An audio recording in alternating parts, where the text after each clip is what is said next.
I are here. Allison and Sierra will join momentarily. For right now, me and Alexa are going to ask each other some questions. So, Alexa, take it away, please. Okay. What is a box and whiskers in box and whiskers plot? So this is one of the things that I struggled with the most was understanding like what a box and whiskers plot does other than look like a square with two T's attached to it. So the box plot is used to graph data through quartiles. Quartiles are going to be your numbers on the side. And the whiskers are going to be those little T's attached to the box plot. And I always point to my screen, like showing you like, oh, hey, yeah, like this is, you can see this, but I don't need to point because you guys can see it. So the whiskers are the lines that extend from the lowest to the highest observations. So as you can see, one of the projects we did was texting and driving and the age range of deaths. So from 24 to 69, it's in about a 5% range. The lowest being in between, so like 3.5%, and the highest being around like 6.5%. Alexa, what does this pie chart represent?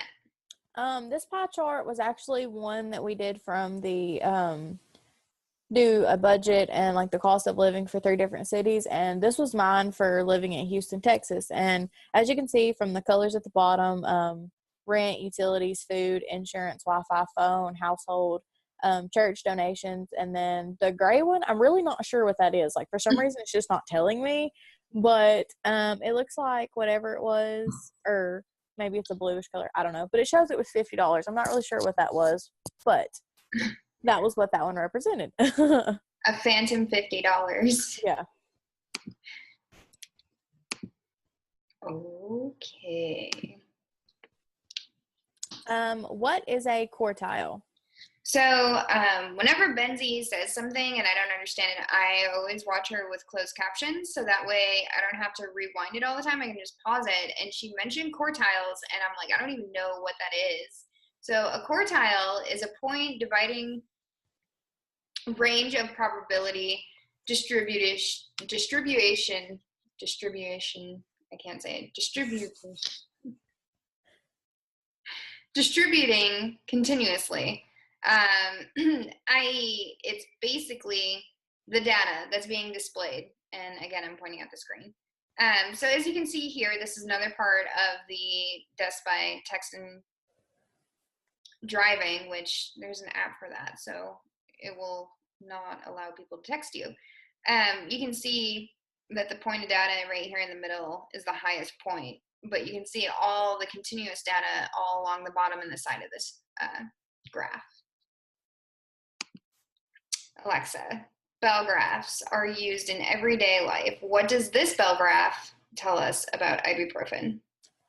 This bell graph just shows the half-life of the ibuprofen, and normally a bell graph would look more like your last slide, how it kind of went up and then down like a hill, but me and Miss Benzie had to talk about what happened when I was doing this because my computer decided to hate me. It was going to crash, delete all of my information, but a bell graph should normally look like the kind of going up and over a hill. And then this one right here just shows the hours and the percentages of the half-life and how long it takes for them to kind of wear out of your body. So thanks to you, Miss Benzie, I know what half-life is, and I was watching this documentary like 2 nights ago while eating dinner really quick, and it was about Teflon and how this chemical called C8 is in Teflon, and nobody in the world has, everybody in the world has this chemical in their bloodstream. They had to go into government facilities that had blood samples prior to the Korean War to find clean blood, which is crazy because they were saying that the half-life of this chemical surpasses the existence of a human life expectancy. I cannot talk tonight. But I thought that was pretty crazy, and I'm like, I know what that means because Miss Benzie taught me, so I think that's really awesome.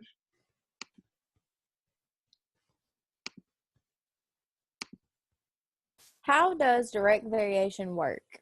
So direct variation is another term that I didn't understand, and it took me forever to do this homework because I did not understand what I was supposed to be doing. So I kind of went back through her video and recorded it and like write it down and check the information. And Lo and behold, the value is found by dividing the y-coordinate and the x-coordinate. Had I known that prior, it wouldn't have taken me so long to do my homework. The example that I'm giving is y equals 6 and x equals 2, so the variation is 3, so y equals 3x.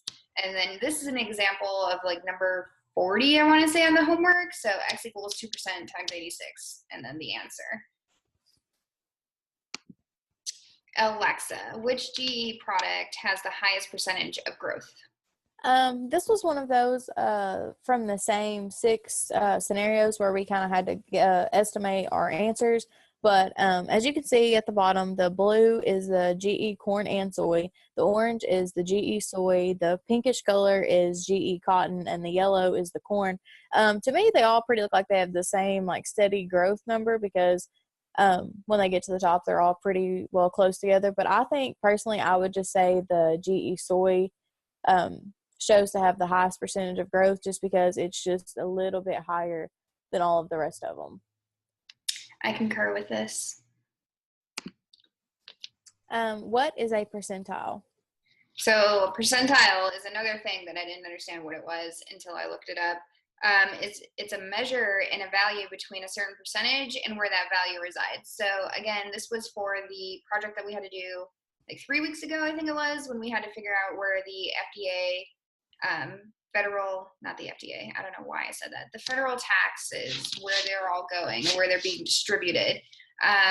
For the Medicare and Medicaid, 27% of that is a huge chunk, whereas education is only 2% and like science and medical research is only 2%, which is really sad because whereas Medicaid and Medicare is very important, I don't think it's as important as an education. Because less people would need that if they had said education. So that was something very helpful as well, Ms. Benzie. Alexa, by the information provided in this bar graph, which GE product has a higher growth percentage? This is just another one of the charts that was used for the 6 scenarios about the GE products. I'm still going to say the GE soy just because in this graph, since there's only 2, you can see that there's a drastic change between the soy and the GE corn and soy when they're put together. I'm still going to agree with you on that because the data is right there. Yeah. How does joint variation work? So this is, again, another term that I didn't know. And so when I was watching Miss Benzie, I was like, this is Latin to me, essentially. I don't know what you're saying. So joint variation is a value directly proportional to individual variables. An example is Z is jointly variable with X and Y. So Z equals 8XY. The homework was really hard for me, and that's why it took so long. Like, this problem literally took me an hour. I had to FaceTime with one of my best friends in order to figure this out, and she's a math whiz. And she was like, I think we both need to take a step away from this because we're overthinking it. And I'm like, Google. Thank you, Google. So over the course of 10 years, the median and the standard deviation is 12. So you had to break that down. So Z, in this case, would be the deviation minus the median divided by the standard deviation. So that's why my homework took so long, because it was so complicated to me. I'm like, I don't know these things until I researched it via Google. Alexa, what does this Venn diagram represent? This Venn diagram was the one where we did the like all of the different charts on the age ranges and the death by driving and different conditions, whether it be texting and driving or driving under the influence, just all of the information that we had in that scenario. This was the one that they used for the British information, and it was just showing how in Britain all these different things are used, and that was how they did their research for their death by age on the road and everything. And what a Venn diagram does is it'll have 2 or 3 or more normally circles, but these are like oblong shapes or whatever. But like if they overlap each other, that means that it would be more than just one thing. Like in here, I'm pointing at the screen again, where it says alcohol, and then like the cannabis kind of overlaps it where it's 18 and 1.6. That means that they had alcohol and cannabis, like two different things. And then where it's 0.2% in the green and the purple or whatever, it would be other recreational drugs and cannabis and alcohol, because they all three overlap. And that's just kind of how you would read a Venn diagram. What is the interquartile range? Yet another term that I didn't know. So thanks again, Google. Because when you read it, you're just like, oh, that makes sense. But when you're going in blind, you're just like, what do I do? The interquartile range, it is the measure of disbursement between the lower and upper quartiles. So essentially, your data on the bottom and your data on the top, and the distribution. There we go, doing it again. Distribution. Yeah, distribution. It's been a day. We'll just say the data that we've calculated versus the data that we already have.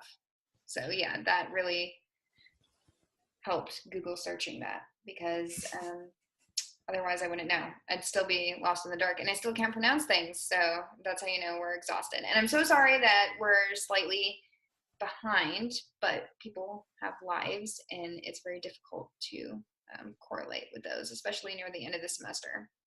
But I learned things from you, Benzie, and Alexa and I have concurred on this, that we continue to learn things. And I really hope that we get to see you again soon, via whether it be the little batch that you're going to throw at the end of the semester or not, because I have a birthday gift for you, and it's math related, so you will love it. I know for a fact.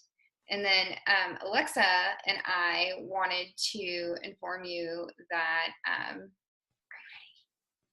you ready? Yeah. Okay, so I rock. You rock, and we rock. Yes, we rock. So we definitely love all of your positive comments, and you're always just so full of life. Like, I'll be like about to have a nervous breakdown and then go look at my grade or look at your comment, and you're always just so positive and so upbeat about things. I'm like, that makes me feel so much better as to the like 15 other problems I'm having with school or my computer or whatever. I'm like, she's just so nice. Oh yeah, like the morale that you get just from reading her comments or watching her videos is uplifting. Like, I don't know how many, I feel like the Statue of David, where I'm constantly doing this because I'm so overwhelmed at this point. But then I watch Miss Benzie's videos, and I'm just like, you are like a breath of fresh air. I'm just like, okay, this is doable. We can do this. It's just, she's right there, and she's like, you rock, and we rock, and I rock, and it's, we're a team. And I'm like, yes, Benzie, preach your ways. Okay. So we thank you. And we'll see you next time. See ya. Just like heaven.